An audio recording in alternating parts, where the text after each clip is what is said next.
Top 10 Isekai anime where the MC is secretly strong. Kicking off with number 10, we have Do You Love Your Mom and Her Two-Hit Multi-Target Attacks?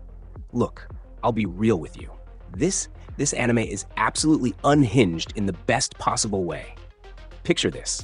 You get isekai'd into a fantasy world, ready to become the legendary hero, but then your mom shows up and she's literally more overpowered than you'll ever be.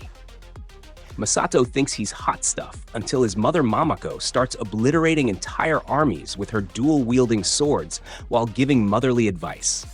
The secret strength here isn't just Mamako being ridiculously OP, it's how the show weaponizes wholesome family dynamics to create chaos. Every enemy gets defeated not just physically, but emotionally, because how do you fight someone who genuinely cares about your well-being? It's like if One Punch Man had a soccer mom protagonist. And honestly, peak comedy. Sliding to number 9, Aura Battler Dunbine. This is where we dive into classic mecha isekai territory, and boy does this one hit different. Shozama gets yanked into Bison. Well, thinking he's just going to pilot some cool robots, but surprise, he's got fairy blood and natural piloting abilities that put seasoned warriors to shame. What makes this secretly strong concept work is how Sho doesn't even realize his potential at first. He's out here thinking everyone else is just really bad at fighting. Meanwhile, he's casually outmaneuvering battle-hardened veterans like it's a Tuesday warm-up. The political intrigue gets heavy. The mecha battles are genuinely tactical, and watching Sho slowly realize he's basically the chosen one while everyone else has known for episodes is chef's kiss storytelling. Plus, it's Tomino directing, so you know someone's going to have a bad time eventually. Landing on number 8, Juni Kokuki, The 12 Kingdoms. This one's for the people who like their isekai with actual character development and world building that doesn't insult your intelligence. Yuko starts as your typical reluctant protagonist who just wants to go home, but she's literally the chosen ruler of an entire kingdom. The secret strength angle here is brilliant because it's not just about hidden power, it's about hidden potential for leadership and growth. Watching Yuko transform from anxious high schooler to competent ruler while battling demons and political conspiracies is genuinely satisfying. The show doesn't pull punches either. Ruling a kingdom is hard work. People will try to manipulate you, and sometimes making the right choice means people die. It's like if Game of Thrones actually cared about character arcs and had better writing. The animation might look dated now, but the storytelling is timeless. Looking at number 7, Recreators. Okay, this one's a reverse isekai that completely flips the script, and I'm here for it. Instead of people going into fictional worlds, fictional characters start showing up in our world, and they're not happy about their storylines. Soda seems like just another otaku fanboy, but he's secretly connected to the whole mess in ways that could literally end reality. The meta commentary is incredible. Characters confronting their creators, questioning why they had to suffer through certain plot points, and basically roasting anime tropes in real time. When Altair shows up as the main antagonist, she's not just powerful, she's powered by fan hatred and bad writing decisions. It's like the anime industry collectively looked in the mirror and decided to make a series about it. The action sequences are gorgeous, the concept is unique, and watching anime characters have existential crises about being anime characters is peak entertainment. Moving to number 6, Zettai Bouei Leviathan. This one's basically what happens when you take a mobile game premise and somehow make it wholesome and entertaining. 3 dragon girls get together to protect their world from meteor impacts, but they're way more powerful than they initially let on. The secret strength here comes from their true dragon forms, and the fact that they're essentially ancient beings playing at being cute girls. It's got that slice-of-life energy mixed with world-ending threats, which creates this weird tonal whiplash that somehow works. The character designs are adorable, the friendship dynamics are genuine, and when these girls finally unleash their real power, it's actually pretty hype. Sure, it's not going to win any awards for deep storytelling, but sometimes you just want to watch cute dragon girls save the world while eating snacks.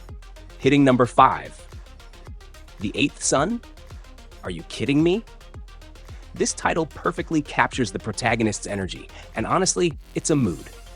Wendelin gets reincarnated as the 8th son of a noble family. which in fantasy terms means he's basically destined for irrelevance. Except he's got magical talent that puts court wizards to shame. He just doesn't want to deal with the political drama that comes with it. The comedy comes from him constantly trying to fly under the radar while accidentally solving major problems and making powerful enemies. He's like the anime equivalent of that person who tries to stay out of group projects but ends up doing all the work anyway. The magic system is solid, the political intrigue gets surprisingly complex, and watching Wendelin reluctantly become important despite his best efforts is genuinely entertaining. Plus, his internal monologue roasting fantasy tropes is comedy gold. Checking out number 4, Outbreak Company. This is what happens when otaku culture becomes a weapon of mass instruction, and it's beautiful chaos. Shinichi gets sent to a fantasy world not to fight demon lords, but to spread anime, manga, and Japanese pop culture. His secret strength isn't magical power, it's his encyclopedic knowledge of otaku culture, and his ability to weaponize the power of friendship through shared fandom. Watching him convert an entire fantasy kingdom to otaku culture while navigating political intrigue and cultural barriers is hilarious. The show pokes fun at both Japanese and Western fantasy tropes while somehow making genuine points about cultural exchange and soft power. When the climax involves using anime knowledge to prevent a war, you know you're watching something special. It's like if cultural anthropology was an Isekai anime, and somehow it works perfectly. Arriving at number 3, Demon Lord, Retry. This one takes the overpowered protagonist trope and just runs with it in the most ridiculous way possible. Akira gets transported as his max-level MMORPG character, who happens to look exactly like a stereotypical demon lord. His secret strength is that he's basically a walking cheat code with admin privileges in real life. The comedy comes from him trying to be a good guy, while everyone assumes he's the final boss of existence. Every attempt at heroism gets misinterpreted as some elaborate evil scheme, and he's too socially awkward to explain otherwise. The animation budget clearly went toward making his magic effects as over-the-top as possible, and honestly, that's the right choice. It's self-aware about being ridiculous, and that makes all the difference. Stepping into number 2, Ixion Saga DT. This is peak parody isekai that somehow predates most of the tropes it's making fun of. Khan gets sucked into a fantasy world through a video game portal and immediately becomes the key figure in a conflict he doesn't understand. His secret strength is his complete lack of common sense, combined with dumb luck that borders on supernatural. The show constantly breaks the fourth wall, roasts its own animation budget, and turns every serious moment into absolute comedy gold. The character designs range from generic pretty boys to whatever the hell Mariandale is supposed to be, and somehow it all works. It's like if Gintama decided to do an isekai arc, complete with terrible puns and characters acknowledging they're in a low-budget anime. The humor hits different because it's genuinely clever about being stupid. And finally, number 1, Digimon Adventure. Plot twist. The ultimate secretly strong isekai protagonist was with us all along, and it's a bunch of kids with digital monsters. The Digidestined seem like regular children who got lost in a computer world, but they're actually chosen heroes with the power to save both digital and real worlds. What makes this secretly strong concept perfect is how the kids' emotional growth directly correlates to their Digimon partners' power levels.